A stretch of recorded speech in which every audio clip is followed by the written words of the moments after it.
ஐயோ உள்ள உண்டியல் சத்தம் கேக்குதே. Then what I order versus what I got from Meesho unboxing video தான். என்னென்னு பார்க்கலாமா? இன்றைக்கி ஒரு புதுவிதமான ப்ராடக்ட் தான். ஆல்ரெடி நிறைய நம்ம வீட்டுக்காக இதுக்காக அதுக்காகன்னு வாங்கியிருப்போம். இன்றைக்கி வந்து ஒருத்தருக்காக வாங்கியிருக்கோம். அது என்ன ப்ராடக்ட்னு பார்க்கலாம். பேக்கேஜ் வைஸ் ரொம்ப சூப்பராக இருந்தது. உள்ளே ஓப்பன் பண்ணால் அது மாதிரி ஒரு கார்டு அது நமக்கு தேவையில்லை. அடுத்ததாக பார்த்திங்கன்னா இந்த ஐட்டம் தான் அது.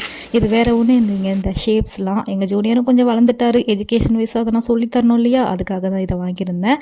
பிளாஸ்டிக் தான், பட் குவாலிட்டி வைஸ் செம்மையாக இருக்குது. இதை மாதிரி ரெக்டாங்கிள் அந்த ஆங்கிள் இந்த ஆங்கிள் நிறைய ஆங்கிள் இருக்குது. இதை ஓப்பன் பண்ணி யூஸ் பண்ணும்போது தான் தெரியுது நமக்கே நிறைய ஆங்கிள் தெரியலன்னு சொல்லிட்டு கூட சேர்ந்து நம்மளும் கற்றுக்கலாம். ஸோ இப்படி தான் இருக்குது. நம்ம உள்ளே போட்டதுக்கப்புறம் எடுக்கணும் இல்லையா, அதுக்காக இந்த மாதிரி ஒரு ஓப்பன் கொடுத்துருக்காங்க. அதுக்குள்ளே இந்த மாதிரி ஒரு கவரில் வந்து கொடுத்துருந்தாங்க. மொத்தமாக 18 பீசஸ் இருக்குது. அதில் வந்து எல்லா ஷேப்ஸுமே நம்மளுக்கு அவைலபிளாக இருக்குது. கலராக இருக்குது. அட் அ டைமில் கலரும் சொல்லி கொடுத்துடலாம், ஷேப்பும் சொல்லி கொடுத்துடலாம். இதை விட அதிசயம் எங்கள் ஜூனியர் ஃபஸ்ட் அட்டம்ப்ட்லேயே சூப்பராக பண்ணிட்டார்.